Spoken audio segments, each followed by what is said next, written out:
président, ce n'est pas l'affaire d'un homme, c'est l'affaire d'une équipe. Et vous êtes le maillon le plus important de cette équipe, vous la jeunesse. C'est vous qui allez réaliser le programme PROC, ce n'est pas moi. J'ai besoin de cette énergie que vous démontrez. Je vous félicite encore, vous avez fait face aujourd'hui à des nervis armés. Certains d'entre vous ont été blessés, d'autres ont été détenus, ils viennent d'être libérés il n'y a même pas 30 minutes. Cette énergie que vous montrez tous les jours,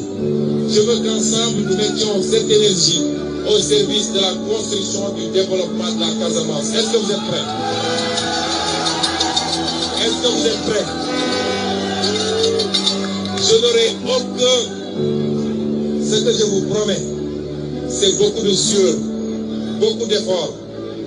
Aujourd'hui, nous allons fêter la victoire. Fêtez-la parce qu'à partir de demain, il n'y aura plus de temps pour la fête. Il y aura du temps, tout le temps sera consacré au travail, encore le travail et toujours le travail. Et je serai chaque jour avec vous. On se parlera, on communiquera, on définira les programmes ensemble et on ira cultiver ensemble parce que c'est ça qui amène le bien. Ziguinchor. Nous ne sommes pas venus à Ziguinchor pour des avantages. Je ne quitterai pas un franc de salaire de cette mairie. Cet argent, je la remettrai à cette jeunesse pour que ça serve à vous aider à travailler et à réaliser. Mais ce que je veux et ce que j'attends de vous, c'est que vous compreniez cet esprit-là. Vous avez vu ce que les Asiatiques font. Ils travaillent, on parle des Chinois, on parle des Singapouriens, on parle des Japonais. C'est des gens qui peuvent... Assalamu alaikum wa rahmatullahi wa barakatuhu. Gars yi damay daal di ñëw rek tàmbali waxtaan bi balaa may tàmbali waxtaan bi nag yàlla dafa def tey di 1er mars 1er mars defe naa léegi mu mat at ba nga xam ne moom la ñu tegoon loxo kooku di président Ousmane Sonko ak man mii di wax ak yéen tey te document yi moo nekk nii te comme ni ma leen ko doon waxee toujours bii benn la bii ñaar bii ñett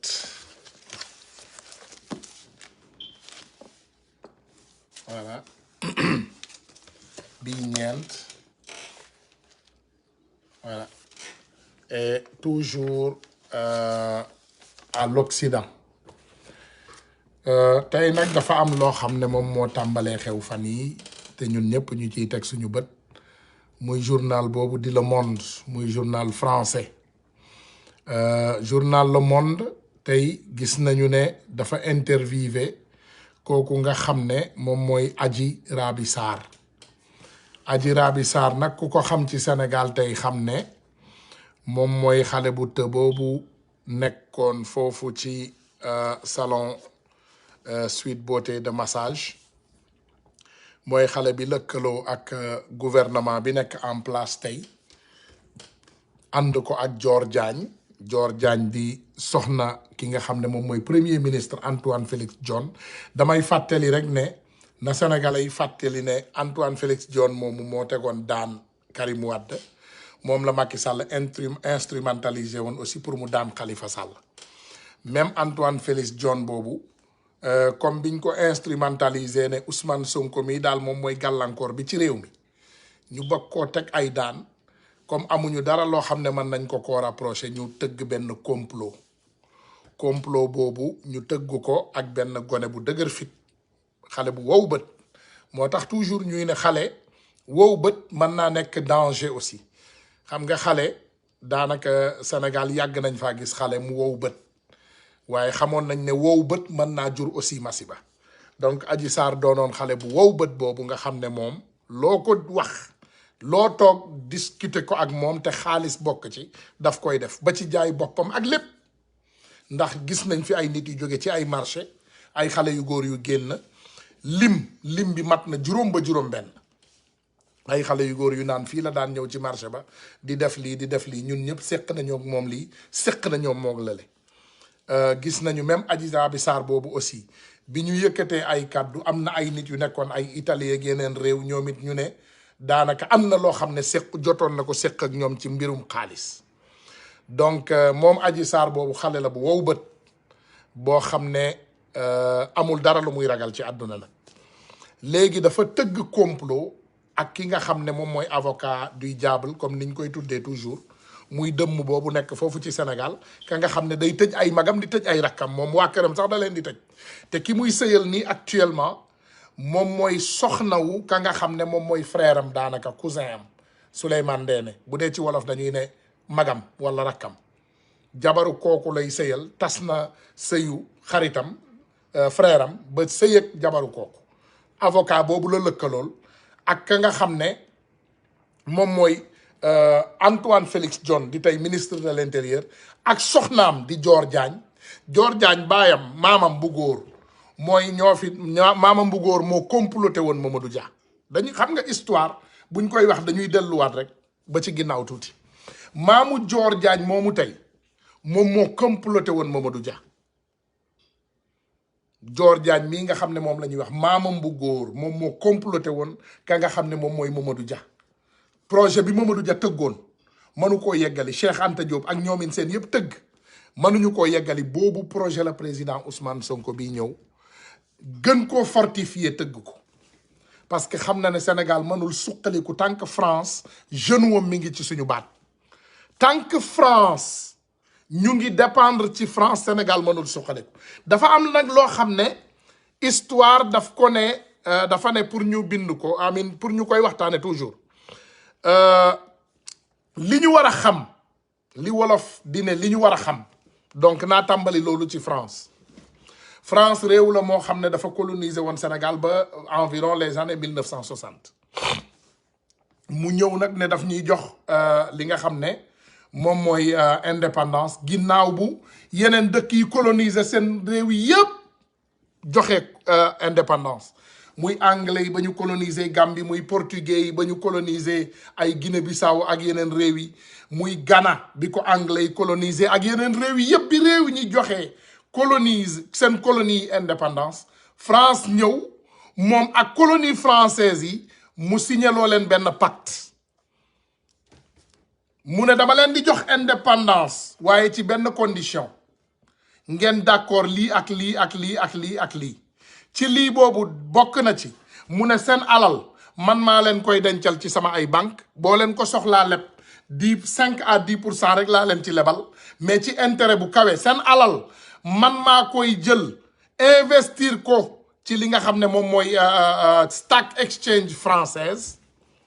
maanaam contrat bu am ci seen réew yi man maay njëkk décider koo xam ne moom moo war a am contrat boobu moom maintenant France bi mu ne nag seen alal tamit man maa koy defar te franc CFA lay tudd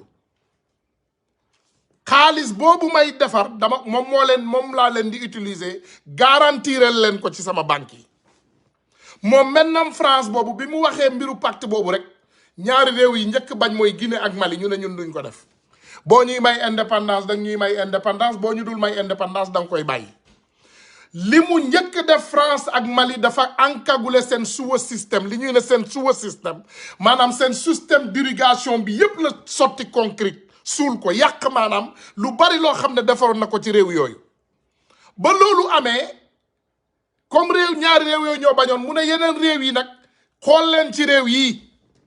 ku bañ li ma la bëgg a teg nooteel bi ma la bëgg a teg lu mel nii ngay dund wala lu ko gën a garaaw Sénégal ne ko fan yenn réew Afrique yi ñu ne ko fan mu ne leen point baa ngi nii signé leen ñu signé donc tey ñun amuñu indépendance boo leen bëggee dégg-dëgg suñu lépp ci loxo France lay jaar maintenant France miy jóg tey mu ne moom day protéger Ukraine France moo jóg de mu ne ñiy protéger Ukraine moom moo ci jiite te ci àdduna bi tey réew mi gën a grave ci àdduna bi France la parce que kii noot Afrique li ñuy def Ukraine li gën a ñaaw loolu la France di nekk di def Afrique il a assassiné une vingtaine de présidents en Afrique ñi nga xam ne nanguwuñu ànd ak moom te tey boo leen gisee ma indi kàddu yi yëpp c'est pour waxaat leen le cas du président Ousmane Sonko France ci li monte coup Adji Sarr bi France ci la bokk waxoon naa leen ko nee naa leen dafa am benn cas bu xewoon fii Amérique waa ji mi ngi tuddoon Dominique Strauss-Kahn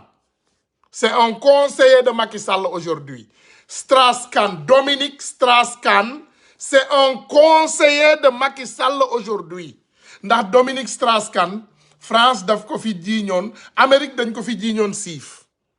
Ñu ne kan la siif? Benn sénégalaise, sénégalo-guinéenne bu tudd Nafissatou Diallo. Nafissatou Diallo lu mu doon liggéey mooy dafa den nettoyer ay chambre d'hôtel. Comme ñun li ñuy wax fii a housekeeper. Dafa doon nettoyer ay chambre d'hôtel. Léegi moom Dominique Strauss-Kahn am lu mu sekk ak moom ci chambre d'hôtelam. Bi Dominique Strauss-Kahn sekkee ak moom loolu lan moo xew? Waa France jël loolu ñu wax kook Amérique ñu jël ko siiwal ko ci àdduna bi teg Dominique Strauss-Kahn ay daan fan la mujjul fenn xaalis la fay kooku di Nafissatou Diallo koppar yu bari la ko fay musul tëdd kaso deful dara ñu setal ko ba mu set gannaaw ba mu joxee xaalis yi waaye booba yàq nañu réputation ba yàq nañu tur ba yàq nañ ko ba jaratul dara ci àdduna bi. Léegi le même cas Dominique Strauss-Kahn cas boobu la ñu jël ñu copier ko indi ko tegal ko Ousmane Sonko le même cas copie conforme ñu ne Ousmane Sonko dafa doon dem maasewu ci benn biwdi benn massage bu tuddoon spa bi foofu Ndeye Khady Ndiaye Sweet Beauté mu am xale bu jigéen bu fa doon liggéeyee pour tudd Adji Sarr ginnaaw ba Adji Sarr lalee complot ak ay comploteur am ñu fexe lépp lu ñu man ci àdduna bi ba trouver Ousmane Sonko au point mënuñu ko benn jour Adji Sarr am chance Ousmane Sonko ñëw Adji Sarr tëgg ay ndëgg sërëxam amul dara loo xam ne xew na fa loo xam ne ay doomu aadama yëguñu ko ñëpp yëg nañu ñëpp xam nañu luy dëgg lu fa dara xewul Adji Sarr daal di monter benn cas mu ne Ousmane Sonko daf ko siif te ba mu koy siif dafa yor ñaari fetal ñaari arme siifkat bi ñaari arme la yor waaye moom Adji Sarr da daan laajte bis bu ne waaw ka ma siif nag kañ lay ñëwaat pour siifaat ma. Donc PV boobu Sénégal a ko yor le dossier est vide on a le PV le même PV mbiru Adji Sarr bi doxal nañ koo doxal dara judduwu ci. maanaam Adji Sarr ñoom demoon nañu ba à un moment sax nee nañu dafa ëmb ñoom de les mêmes comploteurs newoon nañu Adji Sarr dafa ëmb mi ngi waaj a am doom maintenant Adji Sarr mi ba léegi gisuñu picc gisuñu sax nen waxatu malaak cuuj xam nga balaay gis cuuj nga gis nen dañoo gisul nen bay gis cuuj donc ñun fa ñu taxawoon nee nañu leen ah comme nee ngeen Adji Sarr dafa ëmb amul problème ñu ngi xaar. Donc li leen jàpp Adji Sarr amul benn doom boo xam ne jur na ko ci biir Sénégal donc seen njuuj njaaj ba yàqu ba ñu xam ne seen njuuj njaaj bi yëpp soppeeku na ay fen ginnaaw bañ fi jéemee jàpp Ousmane Sonko les Sénégalais ont barré la route ñu ne loolu du fi amee benn doomi aadama duñ ko fi jàpp di ko sankati au nom de la France. Ousmane Sonko sera protégé à tout prix. Léegi ñun le président Ousmane Sonko sénégalais yi génnoon nañu ñu baare Macky Sall ak ñoñoom yoon bi. Le président Ousmane Sonko a été lavé à grande eau. Amul dara loo xam ne mën nañ ko koo toppee ndax lépp loo xam ne toppee nañ ko ko. Maanaam justice amu ci benn preuve. Juge bi nga xam ne moom moo yoroon dossier Ousmane Sonko bi mu tudd juge Samba Sall génn àddina ñu toog fi nag ay weer yu bari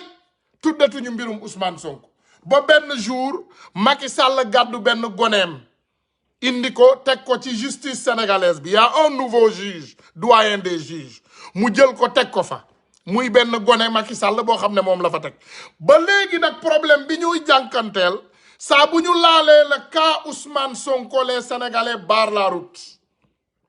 ñemewuñu cee wax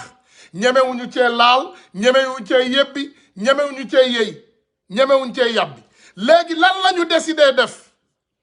léegi ñu ngi dem au niveau international comme niñ ko defee woon ci njëlbeen ga ñu indi benn journal Le Monde bu nekk France Le Monde interviewé di indiwaat mbirum Adji Sarr bi di ko jéem a may yax au niveau international lii lan moo ko waral France moo nekk di wutaat tànku taxawaay ci mbirum Adji Sarr parce que France yàqu na te France nee na moom pour mu dundaat il faut ñu profitoo ci président Macky Sall li mu nekkee ci bopp Union africaine pour ñoom ñu mën a dëggalaat seen bopp ci Afrique pour seen taxawaay mën a amaat ci Afrique ndeysaan li France comprendrewul mooy Afrique moo pare ci France la France n'a plus de place en Afrique maanaam Afrique dafa pare ci France te ñun bëggatul ñu daray France ñun li ñu bëgg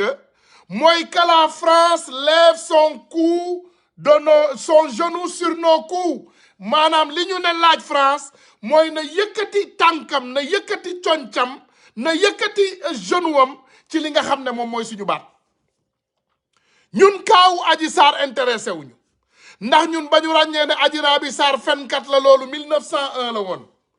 14 jeunes ñoo dee ci mbirum Adji Sarr ban doomu aadama moom moo yeewu tey ci Sénégal gis ne fukki gone yooyu ak ndaw yi ñu rey ci Sénégal ubbi nañu sax lu tudd l'enquête ci seen dee ban doomu aadama moo mës a dégg ci Sénégal fukki doomu aadama ak ñeent yooyu nga xam nañu ne ay arme ñoo leen rey ban nit moo génn ba léegi ñu ubbi ci l'enquête kenn waxu ci journal Le Monde est-ce que dégg ngeen ba léegi muy wax ci ay doomu aadama yu faatu Sénégal déedéet ñoom ci intérêt France la ñuy dox ñu lëkkaloo ko nag ak ay journal étranger lañ koy wax Jeune Afrique moom it mi ngi ci ay interviewé Adji Sarr waaye li ñu fàtte mooy Adji Sarr sénégalaise la te ñun nous sommes des Sénégalais et nous ne voulons pas l'injustice et les femmes sénégalaises sont plus que déterminées. Qui dit que la femme n'a pas droit à dire la vérité, c'est le mensonge. Parce que quand les femmes sont violées, et vraiment violées, le cas est posé et les Sénégalais le soutiennent à 100%. Il faut ngeen bàyyi loolu xel. Adji Sarr est une manipulatrice. Elle a manipulé toute une petite masse de délinquants. Et même cette masse aujourd'hui est très claire sur l'affaire Adji Sarr. Ils savent que Adji Sarr est une manipulatrice. Xam nañu ne Adji Sarr du nit. Xam nañu ne Adji Sarr fenkat la. Xam nañu ne Adji Sarr ki mu àndal c'est l'avocat le plus terrible avocat de notre histoire. C'est même une honte. Demandez-vous la question, chers et frères sénégalais. Un avocat qui est allé en France, qui a violé une fille en France, qui a été coupable dans la justice française, c'est le même avocat qui s'est mis candidat à représenter Adji Sarr. Après la sortie de Le Monde, après l'interview sur Jeune Afrique, cet même avocat va continuer de faire sa manipulation dans les télévisions sénégalaises. Moi, je vous dis encore une fois, qu'est-ce que prépare le gouvernement sénégalais? Dans ces jours, fan yi passé gis nañ fi ay politiciens yu génn ñu ne ñoom dañu ngi préparer benn grande coalition ak li nga xam ne moom mooy le président Macky Sall. ñu ne le retrouvaille des libérales lañ ko tuddee. waaw benn paa bu retraité la nag boo xam ne dafay préparer retraitam te dafa am ci parti politique bu mu bokk muy PDS muy suñu ay xarit dama ci bari nag ay xarit ñuy ay jeunes yu déterminés mais Doudou Wade mi nga xam ne mi ngi préparer li nga xam ne moom mooy retraitam donc il veut avoir un bon retraite macha allah ñu def ko fi benn ministre conseiller jox ko fi tuuti koppar jox ko kër mu toog retraité ci jàmm ak salaam. ginnaaw loolu nag ñu jéem a seddal li nga xam ne moom mooy xeexu PDS après ñu daal di lëkkaloo ak defkatu ñaawtee fii daal di yëkkatiwaat le projet Adji Sarr pour sànq kii nga xam ne moom mooy le président Ousmane Sonko loolu la Macky Sall pare soo leen bëggee dégg dëgg rek loolu mooy dëgg li Macky Sall pare Macky Sall dafa bëgg a attaquer waat le président Ousmane Sonko parce que lépp lu muy lijjanti lépp lu Macky Sall di wax nee na moom jeunesse sénégalaise bi renouveler waat nañu seen kóolute ci moom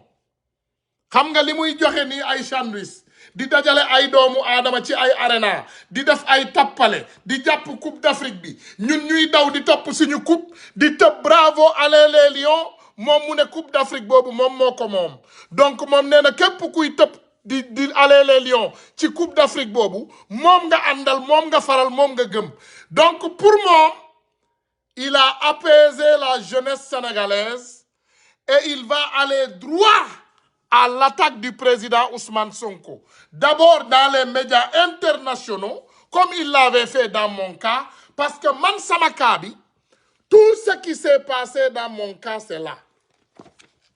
Lépp lu xew, le président Ousmane Sonko mi ngi nii, Sénégal Respect Free Expression Assembly Nationale. Voilà, Ousmane Tounkara, voilà, Brok,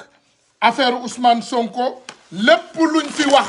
ci sama dossier, c'est le cas Ousmane Sonko. Ousmane Sonko, Adji Sarr. Je suis en justice américaine. Tout ce que j'entends, c'est Ousmane Sonko, Adji Sarr. Ousmane Sonko, Adji Sarr. Ousmane Sonko, Adji Sarr. Adji Sarr, Ousmane Sonko. Tout ce que j'ai entendu ici aux États-Unis pendant mon procès, jusqu'à présent, c'est le cas Ousmane Sonko, Adji Sarr. Ousmane Sonko, Adji Sarr. Léegi nag le journal français Le Monde est en train, une fois encore, d'essayer de déstabiliser le Sénégal au profit de la France, au détriment des Africains, en collaboration avec une petite traître dénommée Adji Sarr. Il faut que les Sénégalais savent que nous sommes déterminés plus que jamais. Nous sommes déterminés plus que jamais. Et si vous voyez aujourd'hui le focus bi nga xam ne ñun incha allahu ci la ñuy dox di ngeen xam ne benn doomu aadama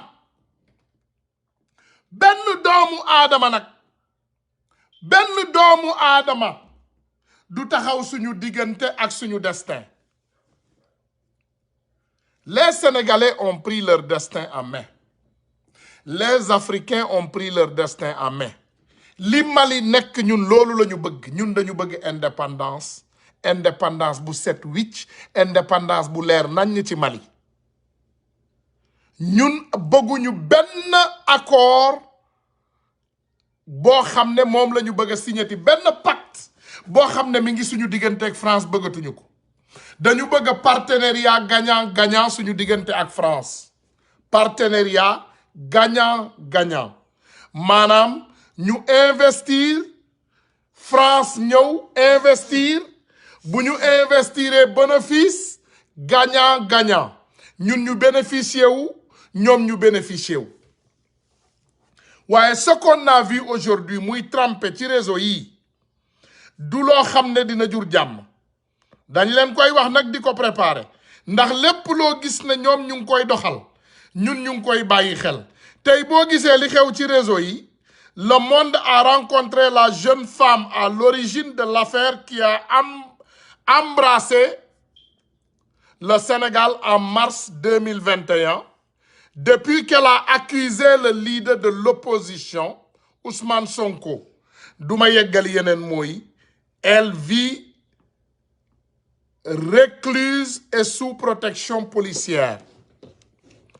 Adji Sarr fu mu mën a dem ci àdduna bi même néeg bu xat boobu lay dund. dafa bëgg a génn réewu Sénégal nee na fi mu toll nii. Adji Sarr boo leen ko yóbbu woon France foo leen koy dugal. Il y a plus de Sénégalais en France qu'il y a même dans les autres pays africains. Adji Sarr boo leen ko indi woon Amérique fan ngeen koy dugal. Adji Sarr boo leen ko yóbbu woon Chine wala ngeen yóbbu ko feneen it fan ngeen koy dugal. Vous avez gâté la vie de cette petite fille. ñun wutuñu ñun waruñu Adji Sarr déedéet. Adji Sarr gàcce moo koy xant dafa def ñaawteef bu rëy te ñaawteef boobu mu def dafa coûté 14 Sénégalais seen bakkan. La France, ce que vous voulez de nous, c'est peine perdue. Nous, on n'est pas complexés. Cette nouvelle génération de Sénégalais n'est pas complexée.